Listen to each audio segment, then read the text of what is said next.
Hey everyone, it's me Arthur Kade with the incomparable Sir Andrew Lloyd Webber. Congratulations, you're bringing School of Rock. Talk to me about adapting. I was just listening to you talk about technology, this incredible technology being used, and yet you don't even have a cell phone. No, if I had a cell phone, I'd lose it. I can't work with things. I keep sort of deleting things when people give them to me, so I just give up the thing.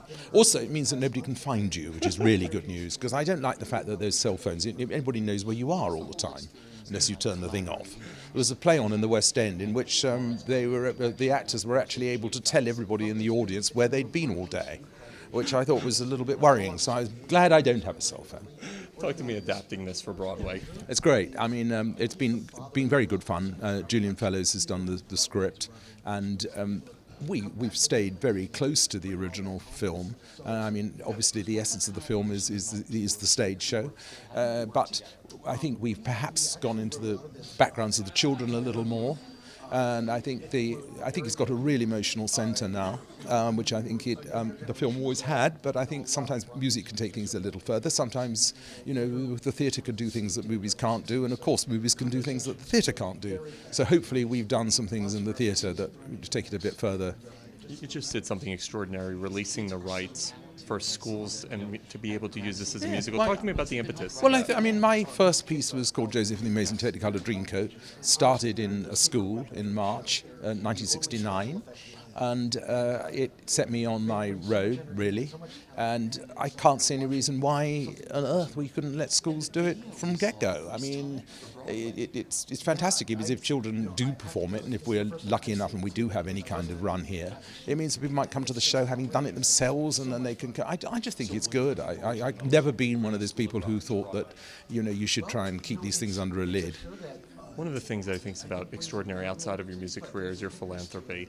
I know you're very active with your foundation. Talk to me about the work your foundation is doing. Well, back home we have 3,000 kids in a program where every child is given a free musical instrument, and then they're guaranteed music tuition throughout their school days. And we're just putting a toe in the water here in America with some of the results. I mean, in fact, it's quite a lengthy thing to explain, but one of the things that happens is that the children, when they arrive at their first day at school, they spend their first week learning the musical instrument, which is a violin.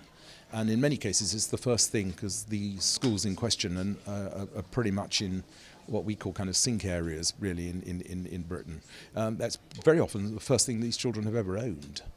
And it seems that what music does is we're not trying to turn them into musicians, but it really helps them in practically every area, be it learning language, maths, that's what it's led certainly in the 5 years. One of the schools who we were involved with has done this program.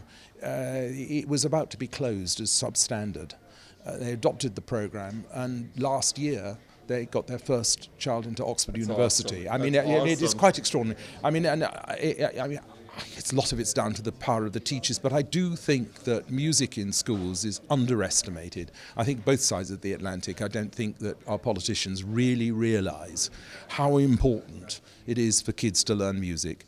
I mean, it's not for nothing, is it, that sometimes music is banned in schools where they don't want you to necessarily pick up the message that music can give. So you won't find a lot of schools in certain Arab countries playing music. Technology with this is insane. Well, this is fun, and I mean, look, it was all done in one take. It has to be done in one take by definition. It was the 9th take, if anybody's interested, and it was a bit of a first. I mean, trying to stage something where something is happening everywhere all the time. Was even, for the team on this one, a bit of a challenge, but I hope we pulled something off.